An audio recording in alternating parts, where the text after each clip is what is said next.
So we begin the afternoon with a talk on MR imaging in dementia by Dr. Karthik. Good afternoon. This would be a small introduction to MR imaging in dementia, the principles and some pertinent clinical tenets. So we discuss on the lines of the proper imaging protocol, which would be appropriate for the context of dementia, the imaging substrates, the anatomical and the pathophysiological imaging substrates and their interpretation. A typical checklist that one would have to see when one is evaluating a patient with dementia, and some case scenarios and diagnostic algorithm. So these modalities are largely complementary. High spatial resolution MRI, that's the first to bring about any suspicion in any small subtle morphological changes, and offer potential alternative diagnosis and some complications and how it has progressed.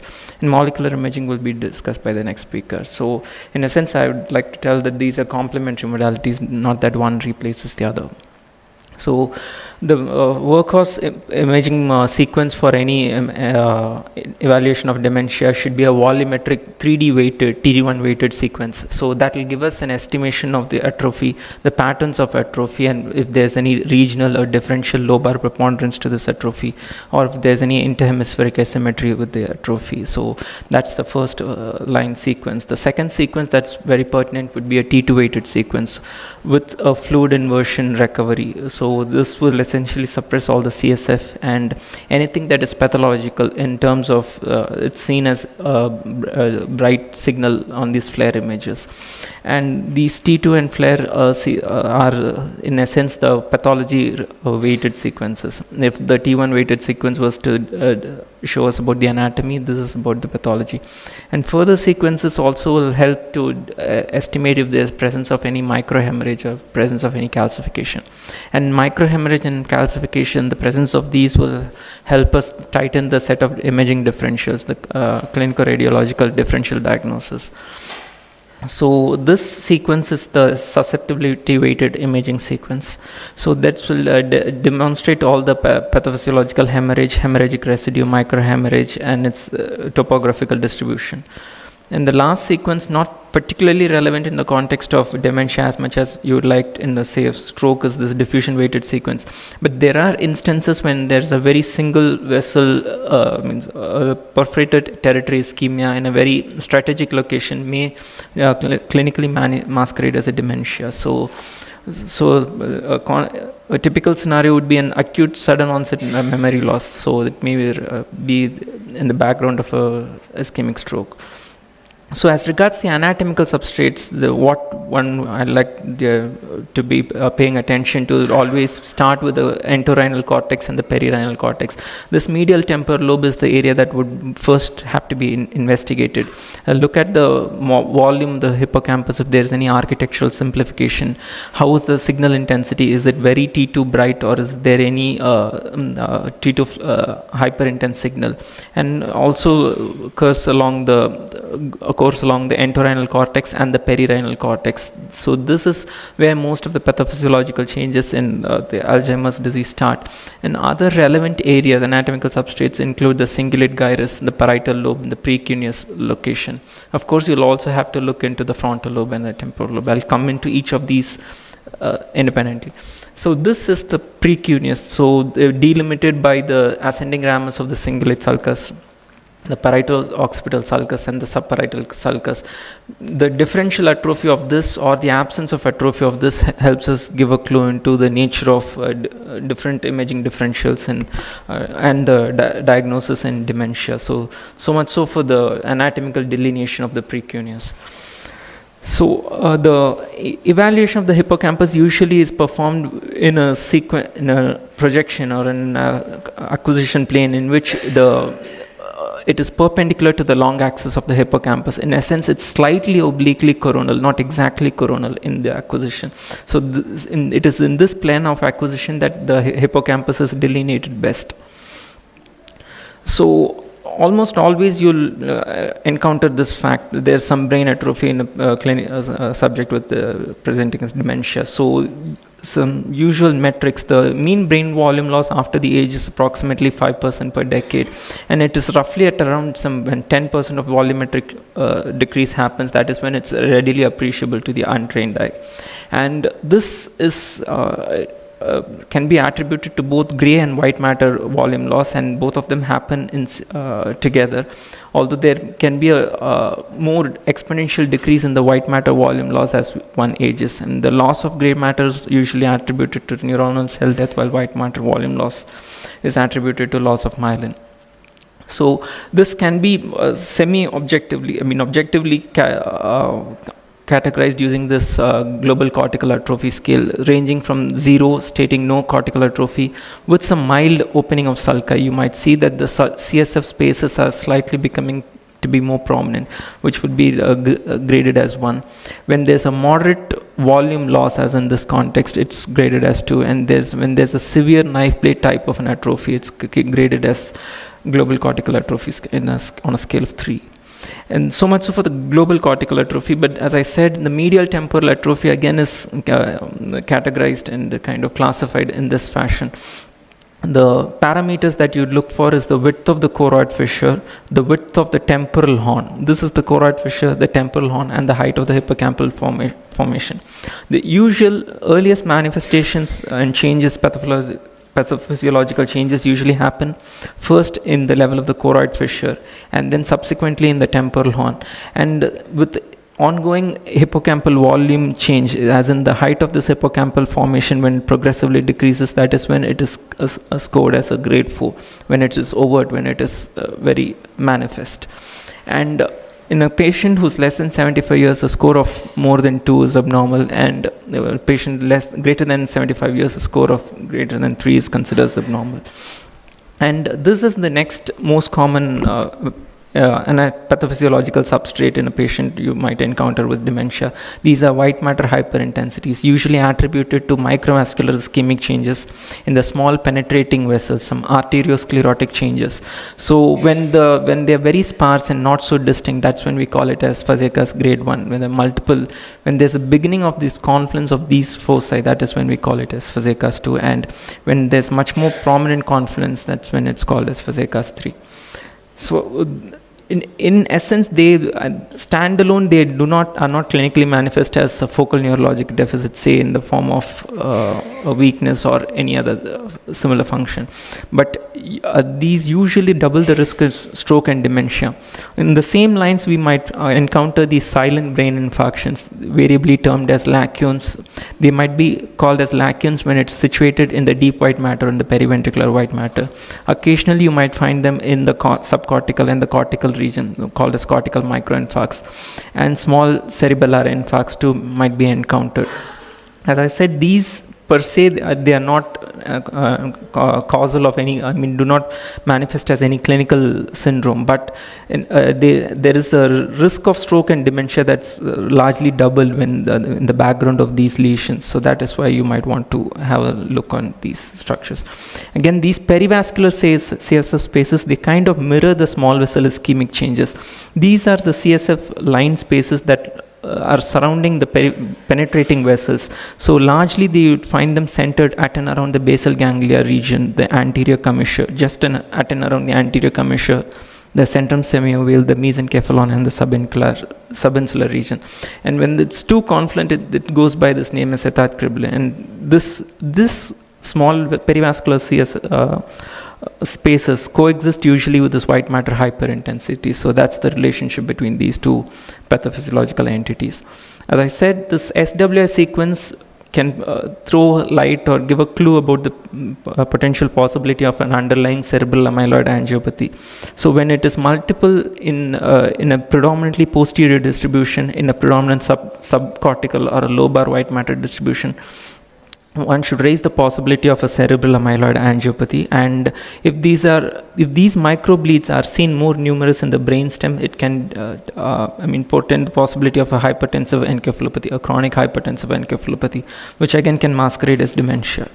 So the sequence that is most sensitive for this, as I said, is the SWS sequence, the susceptibility weighted imaging sequence. Again, the susceptibility weighted imaging sequence can also highlight the potential high iron overload, and which has neurodegenerative consequences. This per se is a kind of has an indirect reference, not to the presence of an underlying neurodegenerative process. So, as I said, the checklist should include looking in for the brain atrophy, scaling it by the medial temporal atrophy, global cortical atrophy, and any other differential lobar atrophy pattern, any asymmetry to that atrophy, any lobar preponderance to the atrophy, and with the white matter hyperintensities, presence of lacunar infarcts, enlarged perivascular spaces, microbleeds, and iron deposition. These are the set of parameters or imaging variables that you'd have to look into.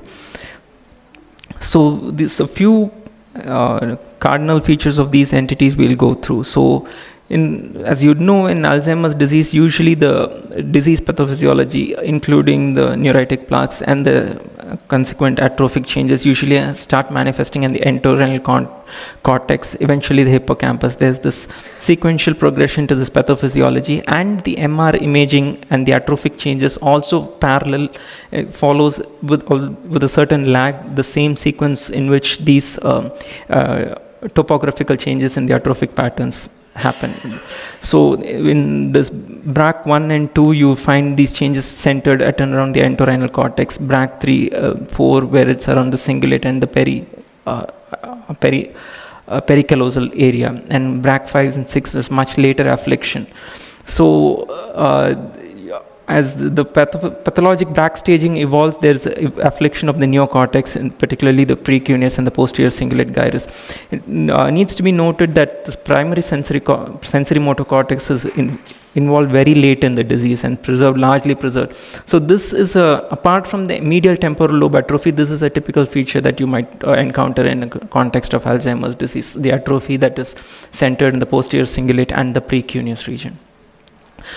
So a typical clinical context, you find that there is a volume loss in the medial temporal lobe, there's decrease in the height of the hippocampal formation, prominence of the the temporal horns of the lateral ventricles, prominence of the choroid fissure. These are all typical findings you find in subject with Alzheimer's disease. So on occasion you might find some atypia in the presentation of this Alzheimer's disease when the atrophic changes are largely centered in the symmetrically on the posterior parietal and the occipital regions, in which context it's ascribed to as a posterior cortical atrophy. On occasion you might find that this atrophy is centered in the posterior frontal, left posterior frontal, asymmetrically and in the subinsular location, when it goes by this name as logopenic primary progressive aphasia.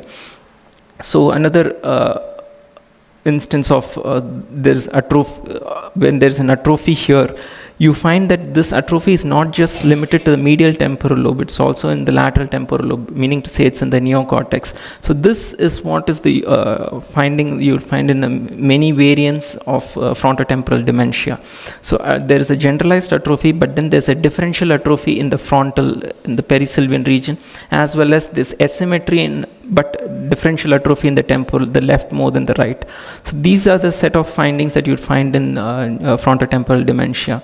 So as in the neuroimaging patterns of this atrophy again follow has this correlation with the clinical variations. So a behavioral variant, you might expect some frontal predominant atrophy. When there's a semantic or a temporal variant dementia, you might find a temporal predominant atrophy, could be right dominant or left dominant.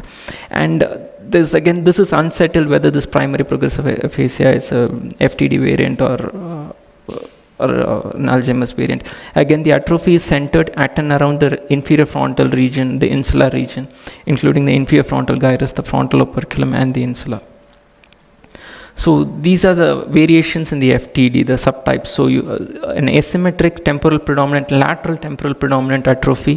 So this, agrees well with the diagnosis of a semantic dementia. A behavioral variant atrophy dementia, where you find this atrophy is centered in the frontal, inferior frontal and the anterior frontal. So that fits a clinical narrative of behavioral variant dementia. And the primary progressive aphasia, this atrophy you might see is predominant in the peri-insular and the posterior frontal and the inferior frontal gyrus, asymmetrically on the left side. So this is the agrammatic primary progressive aphasia. Again, a different illustration of the same behavioral variant, having changes in the frontal lobes, atrophic changes, and the non-fluent aphasia, asymmetric inferior frontal and peri-insular atrophic changes, and semantic dementia, again it's temporal predominant, neocortic, meaning to say the lateral temporal cortex is afflicted more. So moving on to this vascular dementia, this vascular cause of a dementia can again be, the localization can be in the large vessel, in the small vessel, or it can be a small microhemorrhage associated. So this diagnosis is like it could be a multi-infarct dementia. The infarctions can be in the watershed location, or a strategic single infarct dementia, which I can tell. So this is one particular small penetrating vessel, that's a perforator vessel, the tuberothalamic infarction. This would be the typical territory. This would manifest as memory disturbances. This is something that you'd want to pay attention to. Again, the posterior inferior frontal, the frontal operculum, so to speak. So that again can manifest as a language disturbance. Small vessel ischemic changes I've spoken to earlier. These can be lacunes, perivascular spaces, silent cerebral infarcts, microhemorrhage, and dementia, as I said, can be ascribed to cerebral amyloid angiopathy.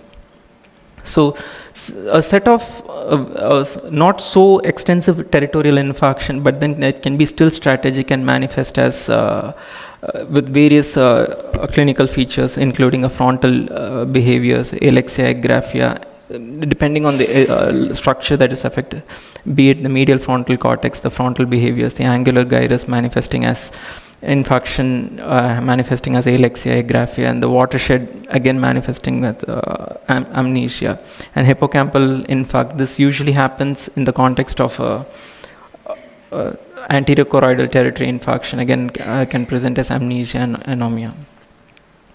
So this dementia in Lewy bodies is not so kind of compelling or impressive on a typical MR imaging. It has more nuclear medicine surrogates.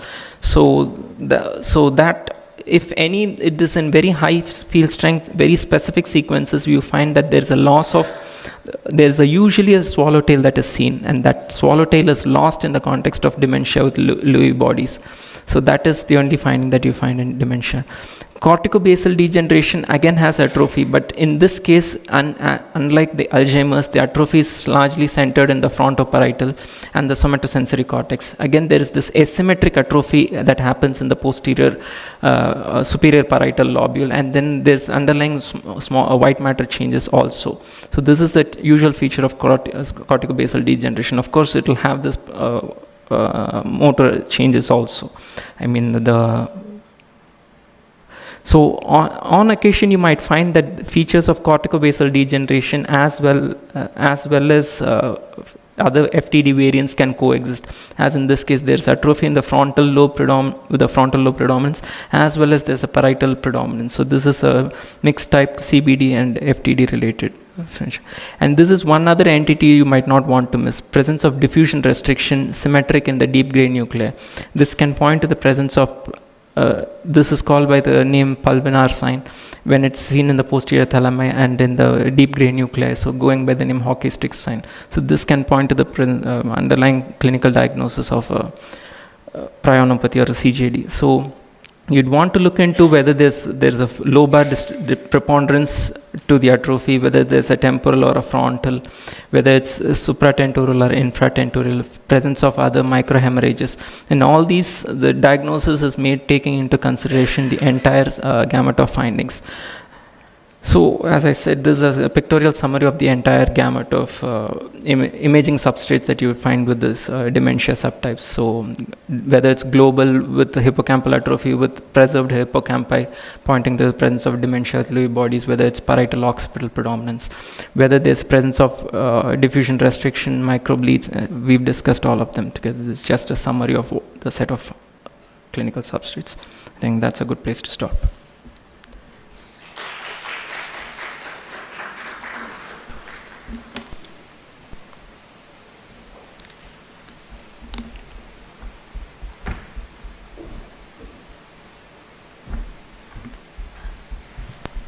So we'll take the questions later in the Q&A session. So thank you, Dr. Karthik, for sharing your expertise with us.